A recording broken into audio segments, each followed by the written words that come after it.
마태, 마가, 누가 복음을 소위 학자들은 공관복음 요렇게 묶어서 얘기를 합니다. 같은 관점으로 바라본다. 같을 공, 바라볼 관. 그래서 마태, 마가, 누가를 공관복음. 그래서 이렇게 보면 관점이나 또 기록된 그 내용들이 비슷하게 이루어집니다. 자, 그러나 한편 요한복음은 정말 색달라요. 자, 제가 왜 이 얘기를 하냐면 요한복음이 총 21장, 21장으로 이어졌거든요.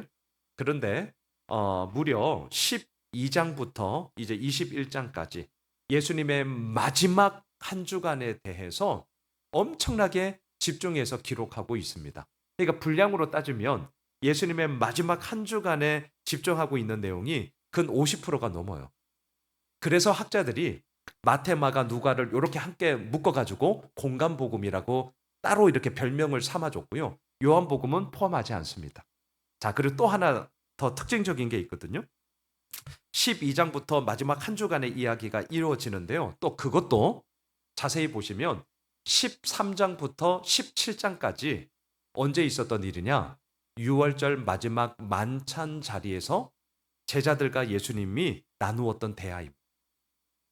그러니까 12장부터 마지막 한 주간의 이야기인데 그 마지막 한 주간에서도 13장부터 17장까지는요. 목요일 저녁에 있었던 6월절 만찬의 자리요. 그러니까 지금 이 사도 요한이 요한복음을 기록하면서 참 특별한 관점이에요. 그리고 우리 입장에서는 이러한 다른 기록들이 이어졌기 때문에 예수님의 그 마지막 한 주간, 우리가 이제 다음 주 고난 주간이잖아요. 그 마지막 한 주간의 깊은 의미들을 오히려 더 우리가 풍성하게 누릴 수 있게 된 것이죠. 자, 그래서 이제 오늘 요한복음 15장은 6월절 마지막 만찬의 자리에서 이루어졌다는 말 그걸 잊지 마시고요. 그리고 가룟 유다가 떡 한 조각을 받고 요한복음 13장 30절에 보면 떡 한 조각을 받고 나가요. 그래서 13장 31절부터 17장까지는 너희들이라고 예수님이 지칭할 때 정확하게 말하면 12 제자가 아니라 11 제자에게 말씀하고 계시는 것이다. 이걸 좀 염두에 두시고 우리가 지금 계속해서 요한복음 16장, 17장 이번 주 이제 계속 가거든요. 그때 요걸 한번 그림을 그려보세요. 마지막 6월절 만찬의 자리입니다. 가룟 유다는 떠났습니다. 나머지 11명의 제자들이 지금 주거니 받거니 대화를 나누고 있습니다. 그리고 몇 시간 후면 예수님은 로마 군병에 잡혀 십자가에 못 박혀 죽는. 자, 요걸 염두에 두시고 15장, 16장, 17장까지를 보시면 뭔가 이렇게 더 깊은 의미들을 우리가 붙잡게 되는 것이죠. 자, 요 가운데 오늘은 딱 두 가지만 제가 보려고 해요. 요한복음 15장에 보면 나는 포도나무여 너희는 가지니 뭐 다 하시는 말씀이에요. 그리고 홀로 서게 하면 안 되고 붙어 서게 해야 된다. 이게 오늘 저의 결론이거든요. 근데 요 결론으로 가기까지 오늘 제가 두 동사에 좀 함께 나누려고요. 하나는 제거해 버리시겠다라고 얘기하거든요. 누구를? 그러니까 이 나무에 붙어 있는데 근데 붙어 있는데 열매를 맺지 못하는 가지를요. 여러분 그냥 우리가 그냥 통상적으로 이 성경을 읽으면 열매를 많이 맺으라는 의미 맞아요. 근데 조금 신학적으로 제가 이제 조금 다른 결로 안경을 본다면 특별히 우리 장로교인들이 볼 때는 제가 이제 뒤에서 말씀드리겠지만 나무에 붙어 있는데 열매를 맺지 못한다고 해서 제거해 버리겠다? 이게 무슨 뜻이지? 좀 더 나아가면 우리에게 허락하여 주신 구원을 취소하겠다는 건가? 뭐 이렇게까지 갈 수 있거든요. 그래서 요 부분을 먼저 살펴보려고 합니다. 자막을 보시죠. 요한복음 15장 2절 말씀인데요. 우리 함께 읽겠습니다. 물은 내게 붙어 있어 열매를 맺지 아니하는 가지는 아버지께서 그것을 제거해 버리시고 무릇 열매를 맺는 가지는 더 열매를 맺게 하려 하여 그것을 깨끗하게 하시느니라. 자, 여기서 제거해 버리겠다. 먼저 답부터 말씀드릴게요. 답부터. 이 말은 구원을 잃어버린다, 구원을 취소해 버리겠다 이런 말씀이 아니라 열매 없는 신앙에 대한 하나님의 엄중한 경고다 이거예요. 하나님의 엄중한 경고의 말씀이에요. 자, 이렇게 제가 말씀을 드리는 이유는 물론 저는 우리 교회는 장로교회예요. 그리고 저는 장로교 신학을 한 목사로서 이제 저의 관점을 좀 말씀드릴게요. 이제 내일 저녁, 목요일 저녁마다 지금 7기 성장반을 하고 있거든요. 2주 전에 이제 2주 전부터 지금 시작하고 있는데 첫 번째 나누었던 그 성장반의 주제가 구원의 경고함이에요. 구원의 경고함. 자, 우리가 예수를 믿음으로 말미암아 하나님으로부터 이제 구원이라는 선물을 받게 된 거죠. 그 구원의 선물이 경고하다라는 거예요. 그럼 어떻게 경고하다라고 우리가 말을 할 수 있냐? 이유는 간단합니다. 나의 행위의 그 어떠함 때문에 경고하다라고 말하지 않아요. 만일에 나의 행위의 어떠함 때문에 경고하다라고 말을 한다면 잘 나갈 때는 그렇게 얘기하겠죠. 잘 될 때는 그렇게 얘기하겠죠. 하지만 아시죠? 우리 늘 그렇지 않거든요. 아니, 솔직히 말하면 더 고민하고 근심하고 염려할 때가 훨씬 더 많을걸요. 그럼 그렇게 되면 우리의 구원은 사라지는 겁니까? 경고하다라는 말을 할 수가 없어요. 구원의 확신이라는 말을 할 수가 없어요. 그래서 저는 이렇게 그 과를 진행하면서 얘기합니다. 하나님께서 우리에게 주신 구원은 결코 취소되지 않습니다. 영원합니다. 왜? 그 구원의 시작과 그 마지막은 우리의 행위의 어떠함이 아니라 예수를 믿는 우리들에게 하나님께서 주시는 은혜의 선물이기 때문입니다. 그래서 구원이 견고하다라고 우리는 얘기할 수 있는 것 아니겠습니까? 우리의 믿음이 뭡니까? 하나님이 선택하시고 하나님이 사랑하기로 작정하신 사람은요, 끝까지 사랑하십니다. 예, 우리의 믿음이에요. 또 이건 어떻습니까? 나는 약하고 부족합니다. 그럼에도 불구하고 우리가 어제 오늘 보혜사 성령님에 대해서 큐티했잖아요. 성령님께서 우리와 함께 하심으로 설령 우리의 나약함과 부족함이 있다 할지라도 빚어주시고요. 진리의 영으로 오셨기 때문에 알게 하시고요. 또한 그 말씀에 대한 분명함을 가지고 나아가도록 진리의 길을 인도하신다. 이게 우리의 믿음이지 않아요. 자, 그렇기 때문에 오늘 2절과 같은 이 말씀을 보면 이제 이런 안경으로 보기 때문에 의구심이 들 수 있다는 거예요. 아니, 목사님, 이 가지에 그러니까 나무에 붙어 있는 가지, 2절에는 분명히 말합니다. 물은 내게 붙어 있어. 붙어 있어요. 근데 열매를 맺지를 못해요. 아니, 그럴 수 있죠. 이 가지가 이제 시름시름 앓거나 그러면 하나님은 너무나 매정해서 이걸 확 꺾어버려 가지고 제거해 버리신다는 거. 이거 너무나 매정한 거 아니냐. 이제 이렇게 오해를 할 수 있다는 건데 다시 한번 말씀드립니다. 제거해 버리겠다는 말이 우리에게 주신 구원을 취소해 버리겠다거나 아니면 그것에 대해서 영원한 멸망으로 그냥 확 내던져 버리겠다는 것이 아니라 열매를 맺지 못하는 우리들의 부족한 신앙에 대한 엄중한 경고의 말씀이다. 요거 잊으시면 안 돼요. 그리고 이제 학자들 가운데 원어를 연구하시는 분들이 그건 당연합니다. 최소한 이제 뭐 신약 교수가 되려면 헬라어는 사실 능통해야 되고요. 구약 교수가 되려면 히브리어 원어에 대해서는 뭐 능통해야 되죠. 왜? 원전이 헬라어와 히브리어로 되어 있으니까. 근데 이제 학자들 가운데 이런 얘기를 하더라고요. 제거해 버리겠다라고 지금 번역되어져 있잖아요. 근데 이 원어의 한 뜻이 또 뭐가 있냐면 혹시 들어봤는지 모르시겠는데 들어 올리다라는 뜻도 있다고 해요. 들어 올리다. 자, 그러면 이제 의미가 완전히 사실은 달라지는 겁니다. 제가 들어 올리다라는 번역으로 요한복음 15장 2절을 다시 한번 읽어볼게요. 물은 내게 붙어 있어 열매를 맺지 아니하는 가지는 아버지께서 그것을 들어 올리시고, 이렇게 되죠. 들어 올리시고. 자, 왜 들어 올리시겠어요? 열매를 맺지 못하니까 얘가 햇빛을 잘 못 받나? 그러니까 이 말씀은 엄중한 심판, 경고의 말씀이 아니라 들어 올리시고라고 번역을 하면 위로의 말씀, 돌봄의 말씀의 의미로 또한 해석이 될 수 있습니다. 자, 이 부분에 대해서는 사실 의견이 분분하거든요. 하지만 저는 이렇게 말씀드리고 싶어요. 우리 한글 성경에 제거해 버리겠다. 엄중한 경고의 말씀으로 받든지, 아니면 들어 올리시고, 학자들 가운데는 이렇게 해석하거든요. 들어 올리시고, 우리들을 돌보겠다. 우리들을 위로하는 그런 격려의 말씀으로 받든지 간에 저는 크게 상관없다고 사실 생각합니다.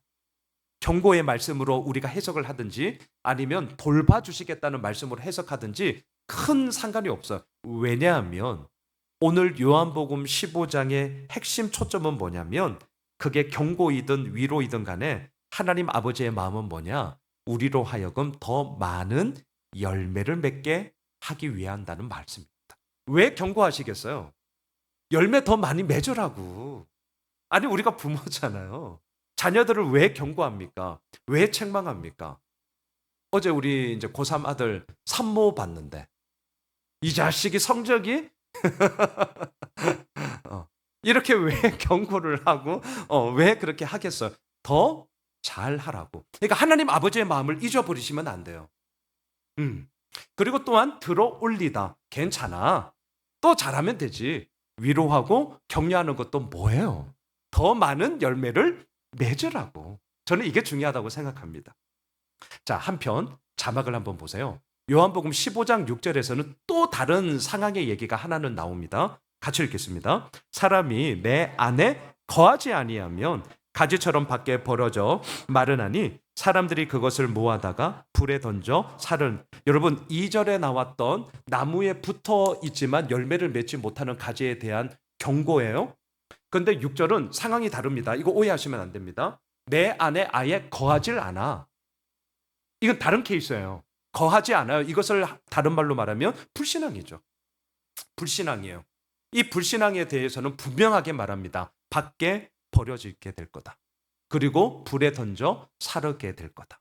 하나님의 심판의 그 분명함들이 또한 오늘 말씀을 통해서 선포되고 있다라는 것. 자, 첫 번째, 제거해 버리시겠다. 다시 한번 정리해 드릴게요. 하나님의 엄중한 심판입니다. 열매를 맺어야 함에도 불구하고 맺지 못하는 우리들의 연약함에 대해서 분명히 엄중한 경고의 말씀이기도 하고요. 또 하나, 들어 올리다라는 뜻이 분명히 있어요.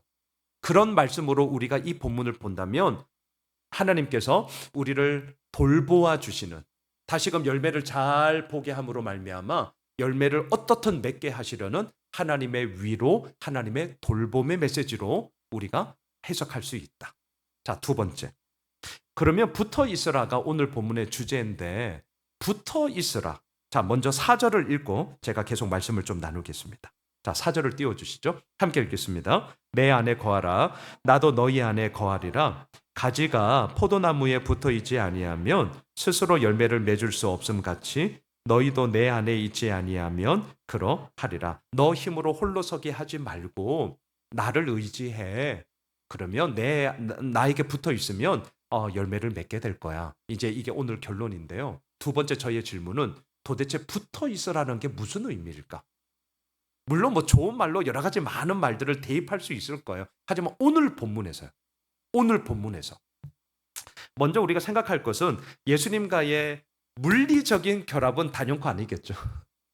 만일에 예수님과의 물리적인 결합이라면 예수님은 떠나시면 안 됩니다.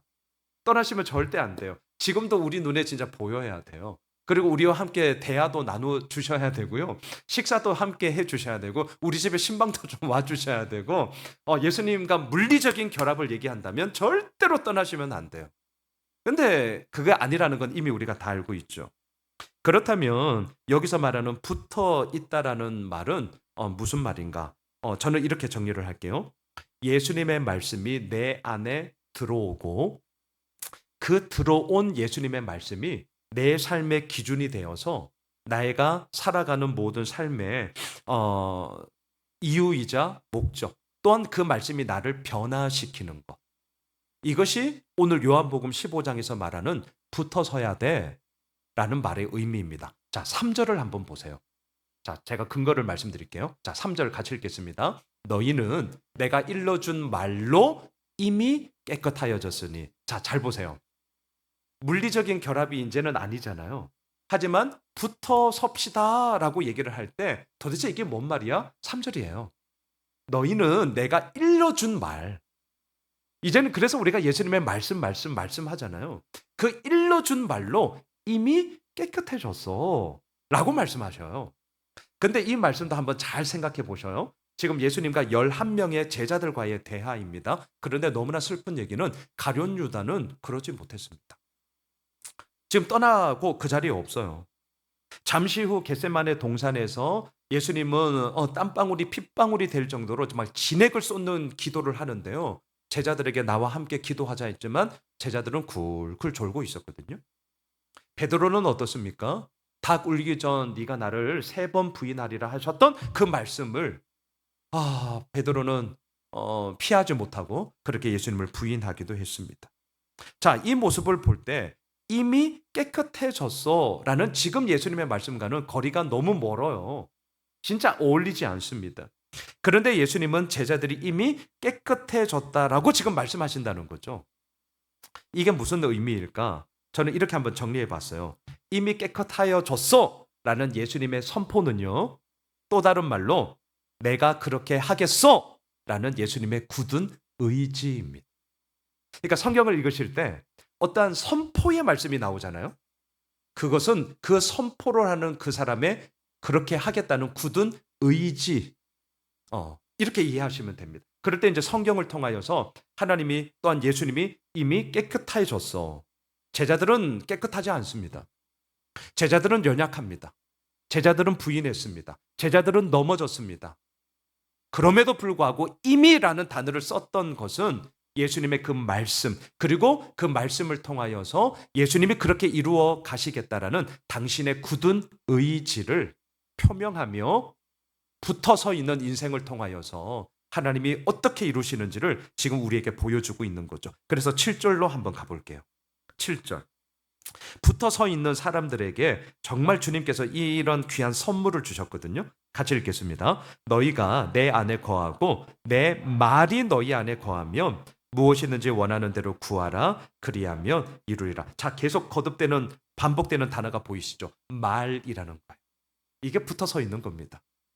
예수님이 내 눈에 안 보이는데 아예 안 보이죠. 하지만 우리가 어떻게 그 예수님을 확증하며 우리의 삶 가운데 살아갈 수 있냐고요. 지금 예수님이 말씀하잖아요. 내가 너에게 이른 말, 또한 내 말이 너희 안에 거하면. 그래서 오늘도 우리는 이 말씀을 붙잡고 함께 이 말씀을 나눔으로 말미암아 우리의 믿음의 더욱더 분명함을 확증하는 시간으로 우리는 지금 나아가고 있는 것이죠.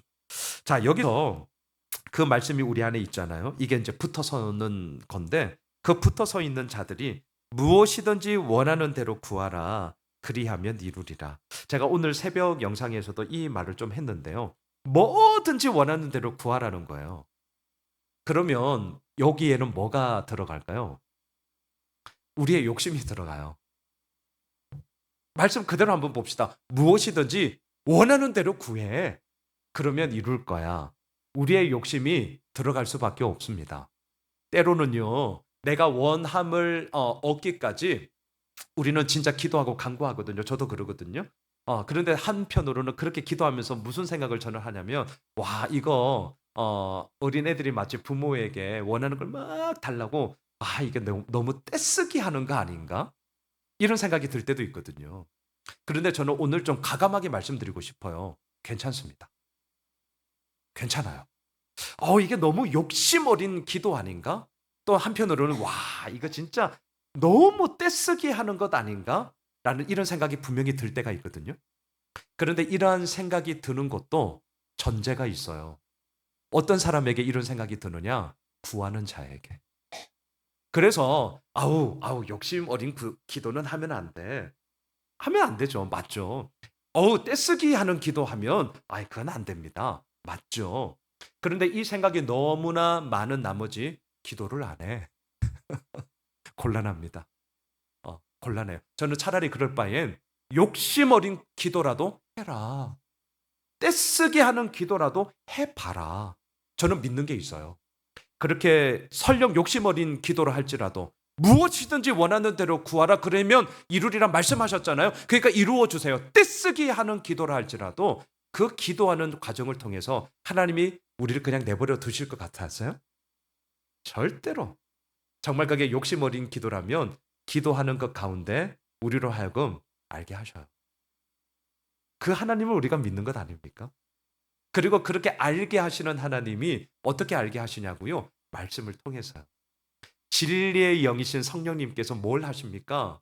하신 말씀을 생각나게 하시고 기억나게 하시잖아요. 그렇기 때문에 우리를 곁길로 내버려 두지 않으시는 거죠. 말씀을 정리하겠습니다. 오늘 두 가지. 제거해 버리겠다. 열매 맺지 못하는 우리 신앙의 연약함들에 대한 엄중한 경고예요. 그건 잊지 마십시오. 왜 경고하냐면 더 잘하라고요. 하나님 아버지의 마음을 잊어버리시면 안 됩니다. 또 하나, 붙어서기. 뭐가 붙어서 있는 거냐?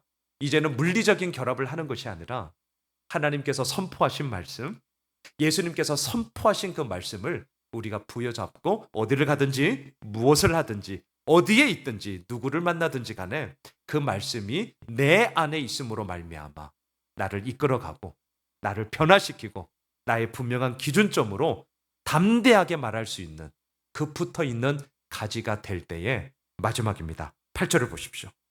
그 가지가 될 때에 하나님은 우리를 통해서 오늘도 이렇게 할 것입니다. 같이 읽겠습니다. 너희가 열매를 많이 맺으면 내 아버지께서 영광을 받으실 것이요 너희는 내 제자가 되리라. 여러분 부담스러워하지 마십시오. 너희가 열매를 많이 맺으면 할 때요, 이 많이 맺게 하시는 것은 우리의 힘을 얘기하는 게 아니에요.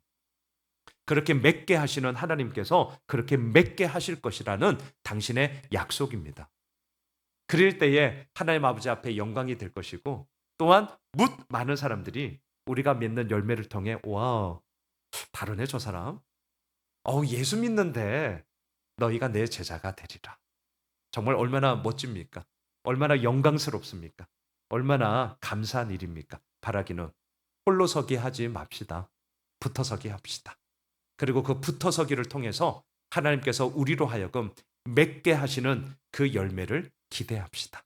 또한 그 열매를 통하여서 하나님께는 영광이요, 또한 묻 많은 사람들에게는 너희가 내 제자가 되리라는 귀한 증거를 얻고 나아가게 되는 우리 모든 예수 오매실 믿음의 가족들이 되길 주님의 이름으로 축복합니다. 우리 함께 기도